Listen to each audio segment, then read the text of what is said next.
Hi everybody, I'm packing my cosmetics for a trip and I'm going old school. I'm not pouring all of my things into those little tiny containers.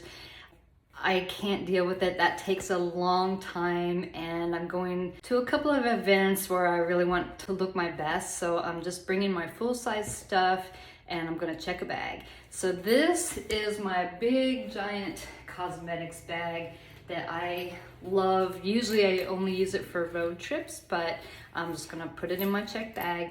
It holds a ton of stuff. I love it. And it hangs and holds all this stuff. These two sections hold full-size bottles. Every section is waterproof. And there's even a nice little zipper pouch on the front. That's where I put all my sheet masks and flat things. And I want to show you a couple things that I got that will make traveling easier. One thing I'm really excited about are these little dehydrated sponges. I don't really like using hotel washcloths, and these are perfect. They're wafer thin, they don't take up any space in your bag. I'm not bringing this whole thing, I'm putting just what I need in a baggie. Once you hydrate them, they're this thick, they're soft, but not too soft. They do a great job cleaning your face. They're not going to exfoliate, they're not scratchy, but they're gonna do a great job cleaning. So I'm really happy to find this. Another thing that I found are these little silicone covers for products.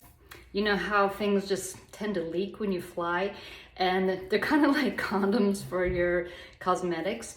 And it's supposed to keep things from leaking into your bag. So I'll let you know how that goes, but so far they've worked great. I bought two sizes. There's large for full-size containers and smaller ones for smaller bottles. This bag is just skincare, hair care, body care. All my actual makeup is in this bag, which I love. I may share some other packing tips in the next day or so, and I hope you all have a great day. Bye-bye.